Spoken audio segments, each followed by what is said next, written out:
I'm standing on the exact location of one of the most famous deaths of all time. A death that marked the end of the best-known battle in British history. Towards dusk on the 14th of October 1066, an unknown archer fired an arrow into the air from somewhere beyond those ruins. By chance, it came down straight into the eye of King Harold of England. This simple twist of fate changed our country forever.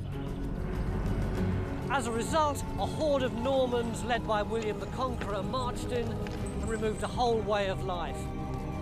Of course, William's propaganda machine ensured that all we ever get to hear about Harold is that he was the loser at the Battle of Hastings. But there's a hidden history, a tragic story of love, violence, intrigue, and cold hard cash. This is the real story of the last great Anglo-Saxon king.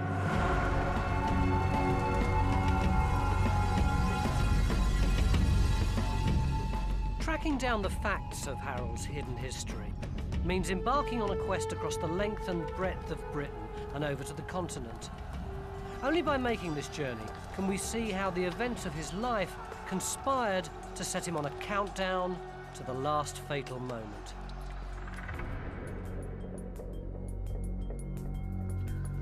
It started here. This is Bosom on the south coast. Today, it's a picturesque little pleasure harbour. 1,000 years ago, it was a hub port for the Saxon territory of Wessex. Sometime around 1020, Harold was born and brought up here. The Saxon church where he would have gone to Mass still stands. We don't know when exactly he was born. The chroniclers thought all you needed to know about the young Harold was his second name, Godwinson. His father was the most powerful lord in the land, Earl Godwin of Wessex. Godwin had risen from the lowest ranks of the Saxon aristocracy and was a tenacious political fighter. He needed to be. These were turbulent times. A stone church like this was also used as a military building. For centuries, the tower had been used to watch out for Viking raiders coming up the Solent. But when Harold was a boy, the Danish Empire under King Canute had taken over the English kingship. Edward, the Anglo-Saxon heir, had fled to Normandy.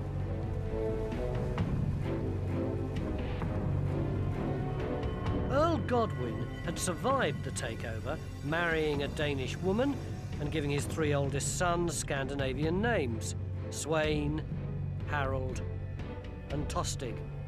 Yes, our English hero was in fact half Viking. In 1042, Harold appears in the chronicles in his own right.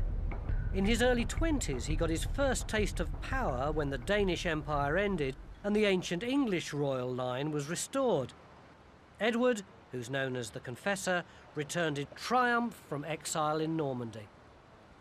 But with Edward came change. For the first time, he created a permanent base for the English monarchy here on the banks of the Thames just outside London at Westminster. But Edward was a new boy and a stranger in his own country. He may have come from a long line stretching right back to Alfred the Great, but he'd been brought up in Normandy. He needed the support of the Saxon earls, and in particular of Godwin, who ran Wessex.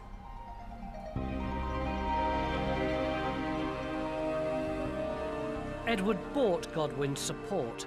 He married his daughter, Harold's sister, then cemented the alliance by giving Harold's older brother, Sweyn, an earldom in the Midlands and appointing Harold as Earl of East Anglia.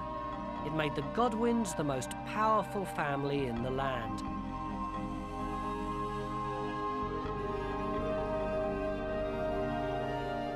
Harold was the picture of a Saxon warrior, blonde, bearded, and now with wealth, influence, and his own retinue of personal troops. Harold and his family were loyal to the king. They served for long periods with the navy, protecting the English coast from raids. Edward felt no obligation in return. Like any new boss, Edward wanted his own people. So he started bringing in Norman nobles and giving them pockets of land. He also began replacing English clerics with Norman churchmen. These were people who wanted religious reform, but also had a political agenda. And the most dangerous of these was the new Archbishop of Canterbury, Robert of Jumièges. It was said by a chronicler that Robert of Jumièges had such a hold over Edward the Confessor, he could point to a crow and say, "That crow is white," and Edward would agree with him. This guy was a schemer and a politician, and I believe that he was the prime mover in trying to badmouth Godwin and Harold and all the rest of the family in the eyes of Edward the Confessor, because there was so much mileage in it. If you could get rid of this most powerful family, you could leave the way open for the succession to the Duke of Normandy. But this isn't just a political story, it's a personal one too. Harold's career may have been kick-started because his father was so powerful, but his downfall was because of his family as well. His whole story is a dynastic tragedy, and the course of the nation's history was changed because his family fell apart. The first source of tension was Harold's sister. Edward's marriage had failed to produce an heir, and in those days, the woman was always to blame. Edward couldn't annul the marriage because the Earl Godwin and his sons were still so powerful. But the lack of an heir created external pressure on the family. They might have survived if their internal stability hadn't been threatened by the behaviour of Harold's maverick elder brother. Sweyn was a typical rich kid gone wrong. He was a bully and a hellraiser. He was exiled in 1046 to Denmark for keeping a nun prisoner as a sex slave, and all his lands were divided between Harold and his cousin Bjorn. But in exile, he behaved so badly that eventually Denmark had him thrown out again. So 3 years later, he turned up in England begging Edward for forgiveness. Understandably, Harold was indignant. All this time, he'd been doing his duty serving his king as a naval commander. Why should he now have to give back his lands to an aristocratic wastrel? Supported by his cousin, for the first time, Harold stood up to his father. Family unity was beginning to crumble. On one side stood Godwin and Sweyn, on the other, Harold, his brothers and cousin. The Godwins were no longer invincible. Edward passed judgment. Sweyn was to sail from Bosom within 3 days or pay with his life. The rest of the Godwins were 70 miles along the coast. The matter seemed settled by the king's decision. As they waited in the shadow of the old Roman fort here at Pevensey, Sweyn turned up on horseback for one last appeal to his family to help get him reinstated. Somehow or other, he managed to persuade his cousin Bjorn to speak on his behalf to the king. Bjorn set off for Bosom with Sweyn and just 3 attendants. Sweyn was a psychopath with a grudge. We don't know what went wrong, but at Bosom, Sweyn had Bjorn tied up and bundled onto his boat. He killed his cousin in cold blood and dumped him in an unmarked grave. He'd gone too far. The sailors of the Royal Fleet declared him a Neathing, the Viking word for someone who's completely beyond the pale. Even Sweyn's own ships deserted him. He was forced to flee to England's enemies in Flanders.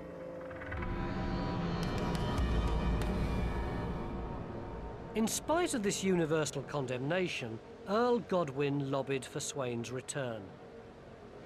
In 1051, he used his remaining shreds of influence to pressure Edward into allowing the murderer back. His return caused tension and resentment among other nobles who had to give back land. Godwin had other families as rivals within England. Edward and he personally didn't like each other, that seems fairly clear. So there's a lot more personal animosity, rivalries within the kingdom at the back of all that. The feuding Godwins had isolated themselves. Edward, encouraged by Robert of Jumièges, had the chance to reshuffle England's power base in his favour. he went in for the kill. Edward set a trap for Earl Godwin. He brought his brother-in-law Eustace over from Boulogne on the pretext of an official visit. At Dover, Eustace and his heavily armed men orchestrated a pub brawl that turned into a full-scale riot, with deaths on either side. Dover was Godwin's territory. Edward gave the order for him to make an example of the town. Godwin was faced with the choice of burning, looting and pillaging in his own homeland or disobeying the king.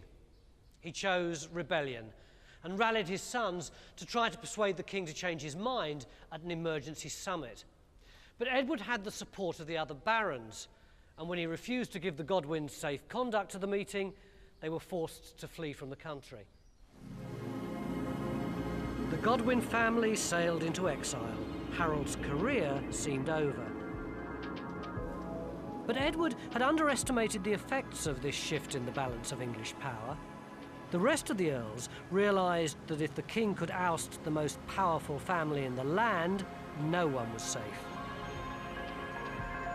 Messages of support started crossing the Channel, and 10 months later, the Godwins sailed back into London.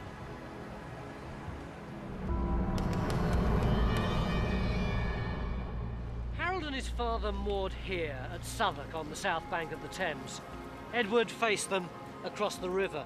In those days there weren't any bridges, so the Bishop of Winchester, Stigand, ferried back and forth, negotiating a humiliating climb down for the king. The Godwins' lands were restored, and many of Edward's Norman cronies were forced out, including the scheming archbishop. It was victory. Robert of Jumièges knew the game was up, and he fled immediately out of London before they came back to the court. And he killed several people on the streets before he left. This is the kind of churchman we're dealing with here. Then, within 6 months, first Sweyn and then Earl Godwin died, leaving Harold as the new Earl of Wessex. Harold and Edward could now start with a clean slate. But the crisis of 1051 was to continue to haunt Harold. When he fled England, Robert of Jumièges had snatched Harold's youngest brother and a nephew as hostages. He handed them over to his new master, William, Duke of Normandy. The two young relatives languishing in a foreign dungeon were a time bomb that would eventually lead to Harold's downfall.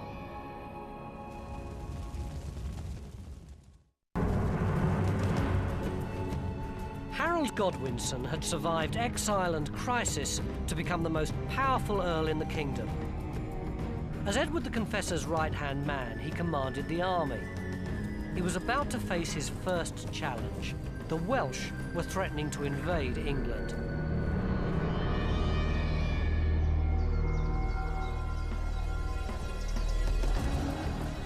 The border country of Hereford had always been vulnerable to attack. When Edward had brought Norman nobles to England, his motives were partly strategic. Over on the continent, the Normans had come up with the technology of the Motte and Bailey Castle, an easily defended stronghold from which a lord and his men could dash out to give battle or retreat from an invading force without giving ground. The perfect answer to Welsh raids. Norman Castellans brought their technology with them. This is one in Ewes Harold in Herefordshire. It actually became one of Harold's personal possessions. Most people around here aren't even aware that it was a castle. It's known locally as the Mound, but it's actually of a classic Motte and Bailey design. They'd have flattened all the area around here, got all the earth, put it over there where the trees are, and then they would have protected this inner mound with a wooden palisade and also protected the outer ring round here with another palisade. So it would have been virtually impregnable. And if you look over there, you can see what a superb position it was in order to stop the Welsh from raiding in the Golden Valley below. But King Edward had entrusted this key territory to a relative known as Ralph the Timid. The Welsh swept over the border, brushing Ralph's forces aside, overrunning Hereford and burning the Minster.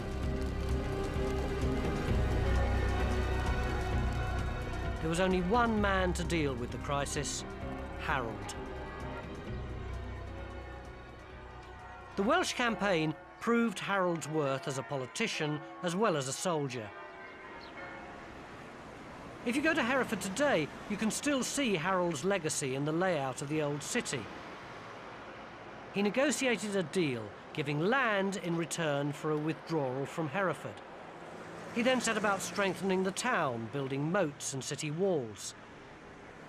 The restored walls surrounding the razor wire of Tesco's marked the course of Harold's defences. But Griffith, the Welsh leader, continued to cause trouble on the border. So at Christmas 1062, Harold decided to solve the Welsh problem once and for all. Wales was Afghanistan for England. It was a really dodgy place to get into because the English had heavier armed troops who could get bogged down in there and get picked off in ambushes.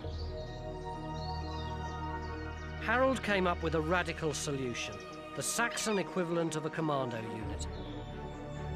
He decided the way to sort out Griffith was to make a lightning raid right into the heart of his territory. He first of all marched with lightning speed past Hereford and on to the west against Griffith's own castle. I think one of the significant thing about Harold in Wales is it absolutely says that here was somebody who was an innovator of military tactics, somebody who knew that things had to change and you would adapt to circumstances. When Griffith escaped, Harold launched a second phase. His brother Tostig continued raiding by land, while Harold sailed round the coast to destroy strongholds the Welsh thought were protected by the mountains. In the end, the demoralised Welsh signalled their submission by sending Harold the head of their leader.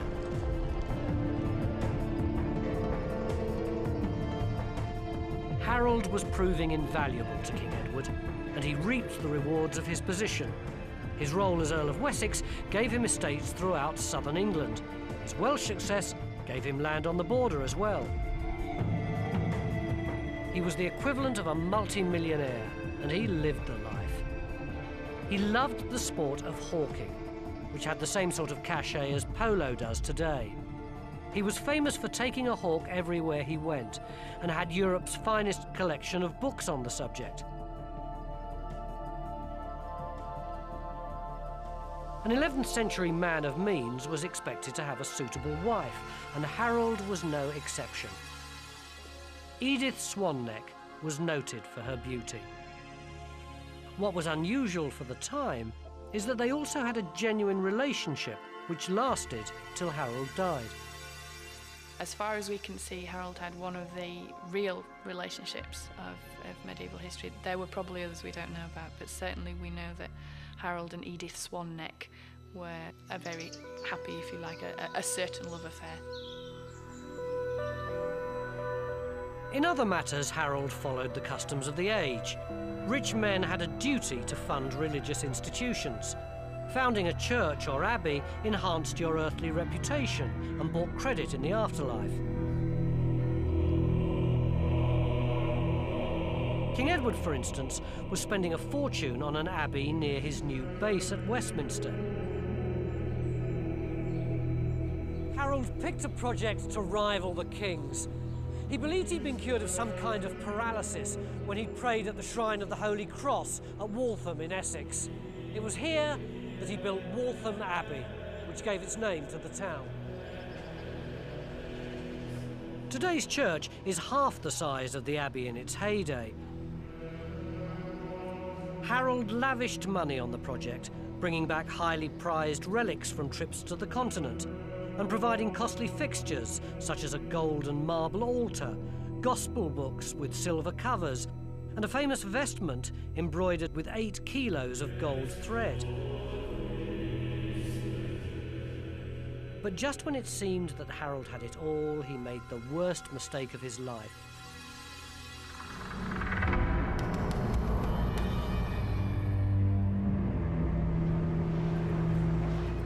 The chronicles tell us that in 1064, Harold set off across the Channel from Bosham on a diplomatic mission to Normandy. The facts of the visit have been obscured by histories written after the Norman conquest. In order to justify William the Conqueror's invasion, they say that Harold was sent by King Edward to reaffirm a promise that William could be King of England after Edward's death. But this is Norman spin. Finding Harold's real reasons for sailing abroad involves a bit of detective work.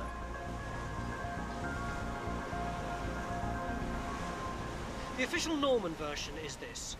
In 1051, King Edward promises William of Normandy the throne of England. And in 1064, King Edward sends Harold over to confirm that promise. But what this official version conveniently forgets is that between these two dates, in 1056, King Edward also sent Harold over to Hungary on a long, costly mission in order to bring back a distant relative who he'd earmarked to succeed him. And this young man was still sitting around in the English court. The official version just doesn't wash. It seems much more likely that Harold went over to France on his own account, on a courageous rescue mission.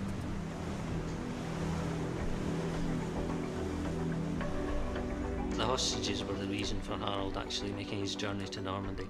There was no reason to select an outsider, a foreigner, as king, one who probably would not have been accepted by the English nobility.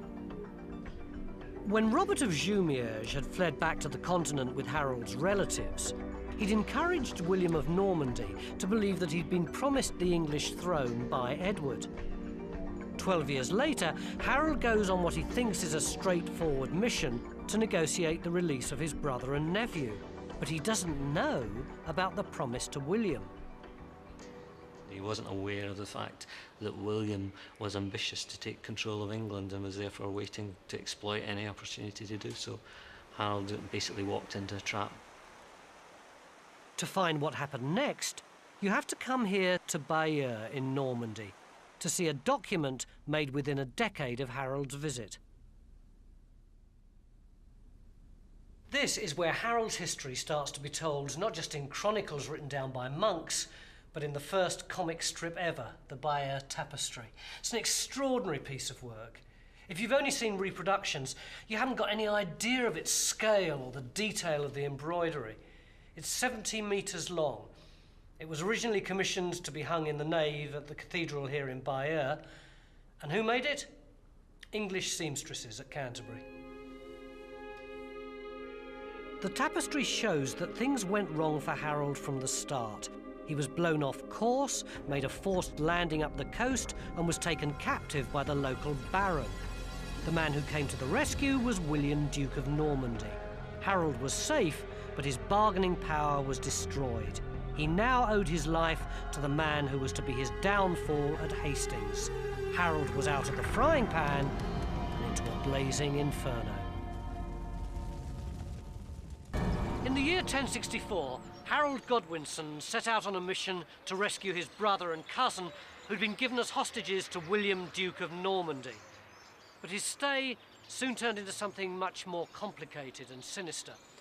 Half-honoured guest, half prisoner, he was now a member of William's entourage and was reluctantly dragged round the ducal strongholds, like this one at Caen. Between William and Harold, there now began a subtle political game of cat and mouse. You didn't keep the most powerful English earl a virtual prisoner unless you wanted something. Harold knew that he was part of a wider political agenda, hatched by a man who'd forged a reputation as one of the hard men of Europe. His father died when William was a boy on pilgrimage to Jerusalem, and he spent his formative years fleeing across Normandy with various tutors and uncles to actually keep alive. So by the time he got to 1820 and actually had rule of Normandy, he would have been quite a tough person. He had formed himself in a way that he brooked no opposition. William had established a fearsome military empire. The Normans weren't French at all, but descended from Vikings. When Harold joined William on a campaign against the Duke of Brittany, it gave him a chance to assess Norman tactics and prove his own worth as a warrior. Normans were actually very impressed by Harold. William's force was crossing the river Couesnon, which flows into the sea at Mont Saint-Michel on the borders of Normandy and Brittany. And suddenly, Harold noticed that some of the knights were sinking in the quicksand. And quick as a flash, he wrapped his arms round the chest of one of them, yanked him to safety, then went back in and rescued a second one.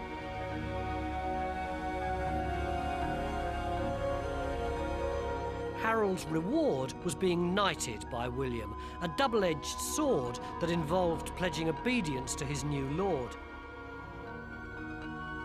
William's agenda was beginning to unfold. Then came the body blow. William brought Harold to the cathedral here in Bayeux.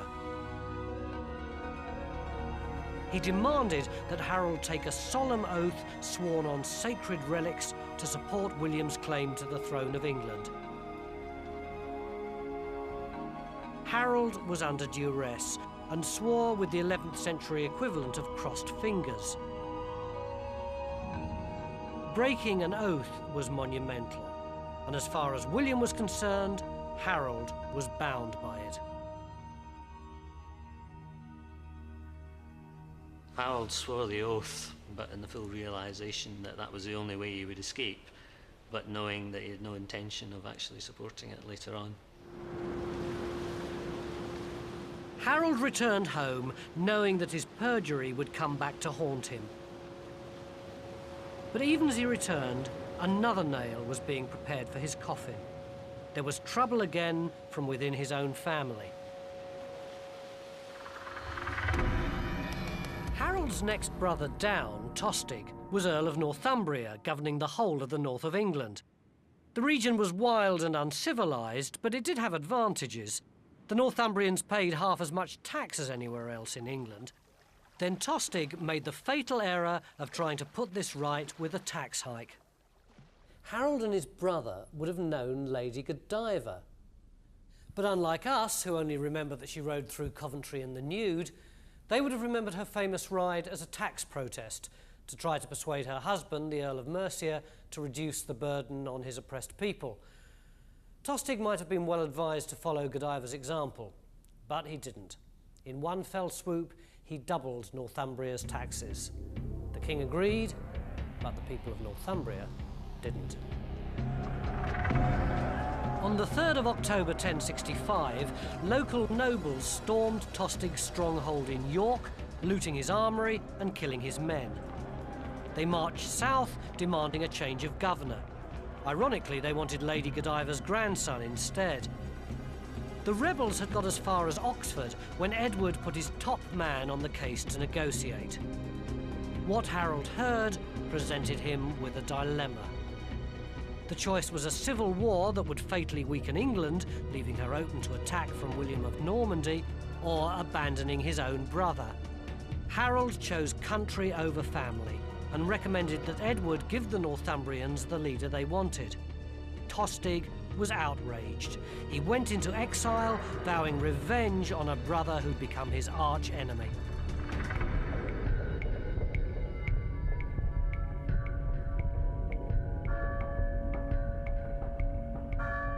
King Edward never saw the consecration of Westminster Abbey.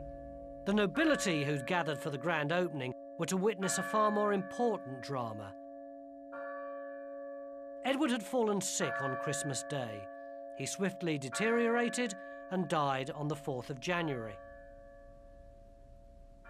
On his deathbed, he altered the succession in favour of Harold. The existing heir was too young, easy meat for William of Normandy. The English nobles were on hand to approve the dying king's wish. On the 6th of January, the new abbey witnessed two events: Edward's funeral and the enthronement of King Harold of England. Harold Godwinson was the only man whom you could elect as king if you were in your right mind in England in 1066. Long before Edward died, they were expecting an invasion from Norway, a possible invasion from Denmark, and certainly an invasion from Normandy as soon as the old king died. By the time news of Edward's death reached the continent, Harold's accession was a fait accompli. William didn't take it well. He was out in the woods hunting when a messenger brought him news that Harold, his sworn man, had taken the crown for his own. They say he went straight home without a word and sat for hours with his head buried in his cloak. Harold stood with his forehead against a pillar, trying to cool the rage within.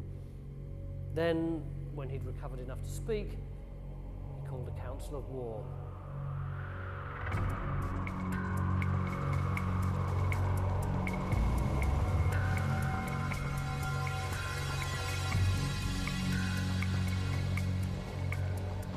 This is Dives-sur-Mer on the mouth of the River Dives in Normandy. And here, 950 years ago, William started to build an immense fleet of 700 warships and transports in order to invade England.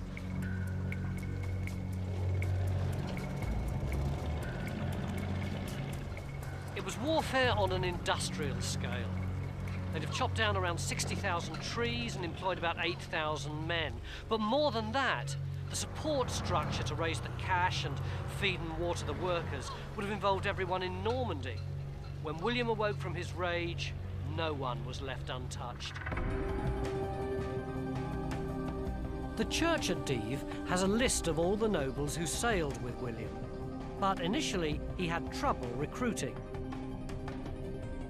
Many thought a campaign against the powerful English was suicide. What swayed them was religion. William managed to persuade the Pope that his invasion was a crusade against an English king who broke oaths and an archbishop who hadn't been properly appointed by the church. The Pope gave his blessing and allowed William to wear one of the perjured relics into battle. The doubters fell into line.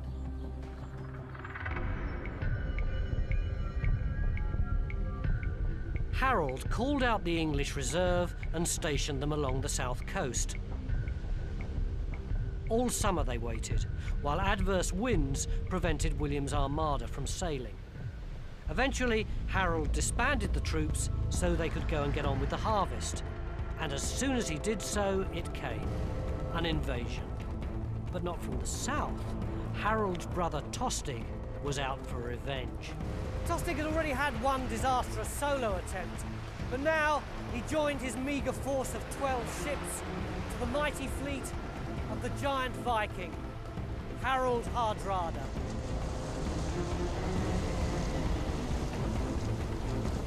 Hardrada had built up a reputation right across Europe as a ruthless warrior. Physically enormous, he brought with him 7,500 battle-hardened men. They sailed up the Ouse before going on to take York. King Harold's response was swift and fearless. He decided on the same sort of lightning strike that had paid off against the Welsh. He headed north, arranging for troops to meet him as he went, force marching 25 miles a day. It was a tremendous logistical feat. He had to march 190 miles up the Great North Road, which was little more than a cart track. On the 24th, he reached the outskirts of York. The unsuspecting invaders were waiting at the crossing of the River Derwent at Stamford Bridge. They were miles from their ships, and because it was hot, many had abandoned their armour.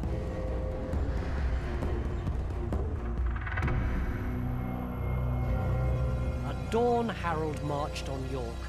The townsfolk flung open the city gates, and Harold's forces marched right through and on to Stamford Bridge, 6 miles beyond.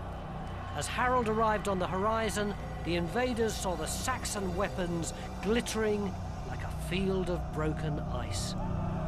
The Norwegians were caught on the hop.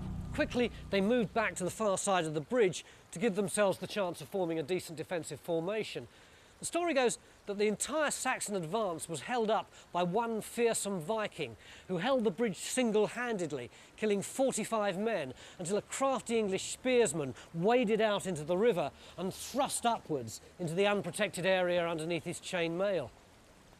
Then the English swarmed across the bridge and battle proper was joined in the old warrior tradition. 2 shield walls hacking at each other until a breach was made. The front line would bend down. Down the next line are like this, and then the next line, so you've got a whole built-up wall of shields interlocking. The principal weapon is still always the sword, which can be used to strike over the shield wall, either cutting or thrusting. They would also use SWAT squads, and that's where you would get the famous two-handed axe. Hopefully punch a hole in the enemy shield wall, and then they could deploy back again inside their shield wall. The battle was fierce, bloody, and final. The survivors sailed off in just 24 of their original 300 ships. 60 years later, the piles of bones from the rotting corpses were still a local landmark. Harold had won an extraordinary victory against one of the most renowned warriors of the age. Ever the diplomat, he allowed the remnants of the defeated Norwegian army to leave in peace, provided they promised never ever to return. They were true to their word, and Harold Hardrada's incursion was the last great Viking assault on Britain. In other circumstances, it would have ranked alongside Trafalgar or the Battle of Britain. But the celebrations were short-lived. Devastating news arrived from the south coast. There he was, feasting with his men, having fought off the most terrible threat to England. And then news comes that this guy from Normandy has landed as Pevensey. So it's like Who Wants to Be a Millionaire? You're almost there, win the next battle, and you not only have England secure, but you are the greatest king that ever ruled it. So Harold rallied his weary troops and headed south to meet his destiny.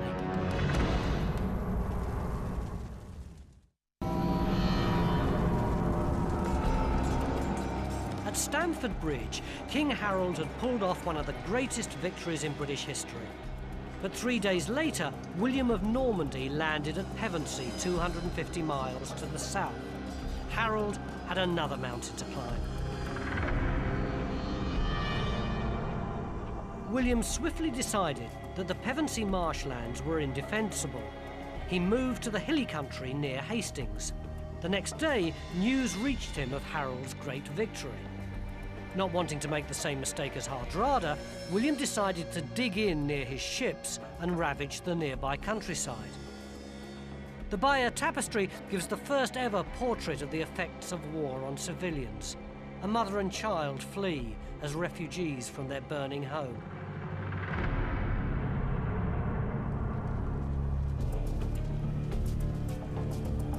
Harold's determination and stamina were awesome. He left much of his tired northern force behind and set off with his corps professionals on the return journey south.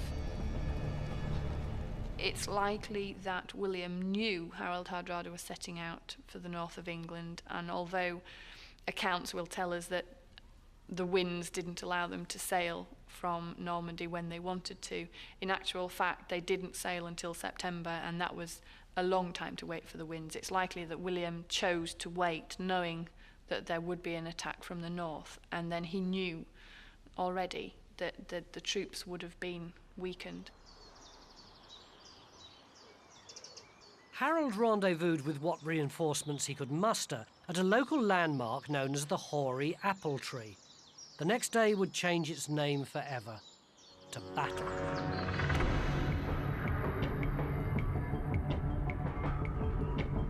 Harold only had to survive the battle to leave William without reinforcements or escape. He took up the perfect defensive position on this hill. The abbey was built later specifically to mark the spot. Harold had chosen his ground well.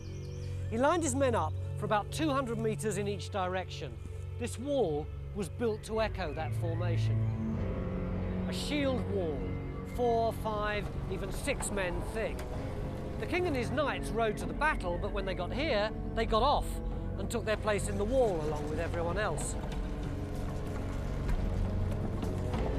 Harold probably used what was the most suitable, the most appropriate technology for Hastings. He was defending a hill. He was shutting off the road to London. He was essentially a defensive action. At 9 o'clock in the morning, the battle started with the blast of trumpets. As the Normans struggled up the hill in their full armour, They could hear the din of the Saxons shouting and beating their shields with their weapons. And in the middle of them was King Harold with his battle cry of Holy Cross.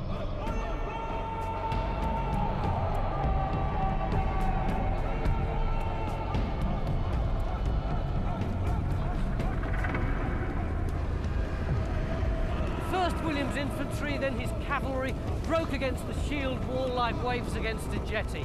But the Saxons didn't budge. In fact, it was the Normans who broke first. A sudden panic by the men of Brittany on William's left flank spread throughout the entire army. Word had got round that William had been killed. A retreat started that threatened to become a rout. The first time that Harold's wall broke and followed the Normans down the hill, arguably they thought the Normans were defeated, and arguably the Normans were defeated at that point. It was perhaps Harold's mistake that he didn't commit all his forces on that first retreat down the hill. But it was only William's horse that had been killed. Realising the problem, he lifted his helmet so that his men could see that he was still alive. He rallied them and they regrouped. They cut off the pursuing Saxons, who formed a small defensive circle over there, where slowly they were hacked to pieces.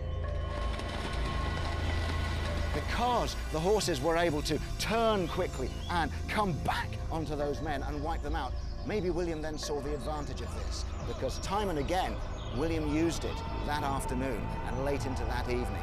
They would ride up to the shield wall and then feign going away, and they would be parting, and then turn quickly and come back onto the enemy and little by little cut down the Saxons.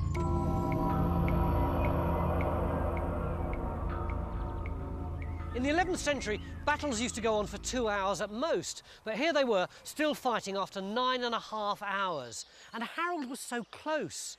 Just another half hour and he would have won, because if night had fallen, then only he had the possibility for reinforcements the next day. But the tide was turning. As the Saxons retreated, the Norman cavalry got a purchase on the flat ground at the top of the hill. But the real key to the battle is given by all those tiny little archers who start to appear in the bottom margins of the tapestry at this point.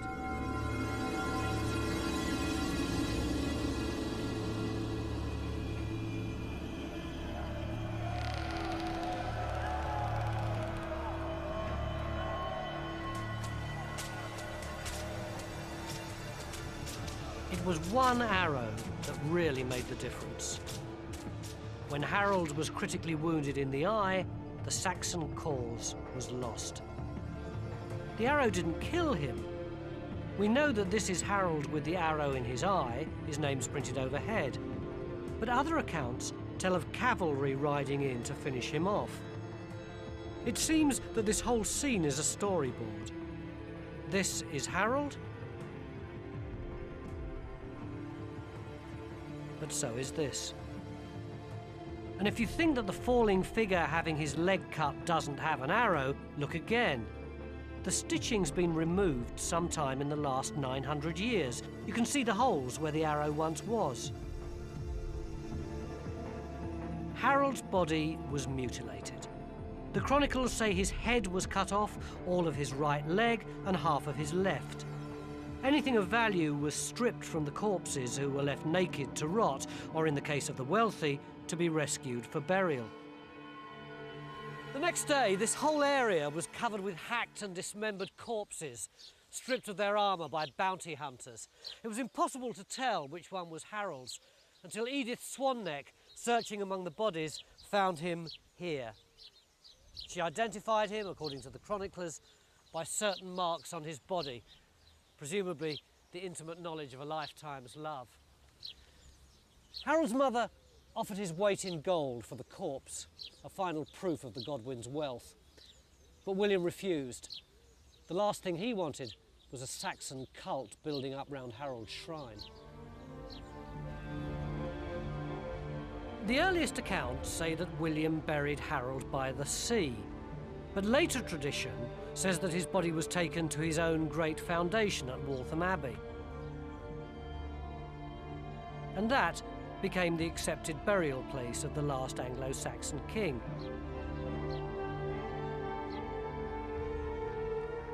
But now new evidence has emerged to challenge that tradition. A historian in Bosham, Harold's own home, has made a vital connection between the 11th century records and a local archaeological discovery. The people of Bosham had always known that King Canute's daughter was buried in their parish church right here. But then in the 1950s, when some heating was being put in, they discovered another important tomb next to it, here. Well, they opened up the tomb, naturally, and they thought it had been vandalized, quite frankly. And there was no head, and there was the right leg missing entirely, and 2/3 of the left leg was not there either. But in the tapestry, there's only the one leg being hacked. You're talking about the head missing and the other leg. There were two accounts that came out, one by the Bishop of Amiens, which described the injuries sustained by the body. That came out in about 1067, about only a year after the conquest. And there he gives exactly that description. The head was cut off, one leg was thrown away, and the tapestry completes the picture with the other leg being cut off. Hence, just a mutilated body. And then William of Poitiers also really confirms it. He said he was buried by the seashore. And what do we have here? The seaside. Bosham became William's personal estate after the conquest.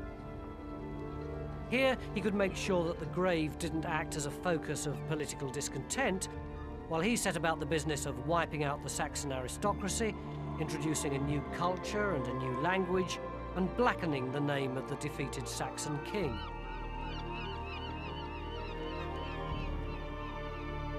I think that this country should erect a splendid monument to Harold. This was a man who defended England against overwhelming odds and who went down heroically, surrounded by his housecarls, fighting to the last man around their king. He was not a quitter, and we should celebrate him, and we should celebrate his Englishness and the achievement of 500 years of native English civilization, which stood for so much in medieval Europe, which had such a civilizing effect. And all of that is what Harold stands for. He stands for Old English valor, really. I've been all over the country looking for the real Harold, and what I've found hasn't been a loser, but a charismatic leader who, if it hadn't been for a twist of fate, might well have ended up as a national hero in the same mould as Elizabeth I or Nelson or Churchill. But the arrow found its mark and the battle was lost. And in a way, England lost something too, because although there's no doubt that the subsequent blend of Norman and Saxon culture has given us a great richness and vitality, it also gave us a new aristocratic elite who spoke a different language and were completely cut off from the people who they were ruling.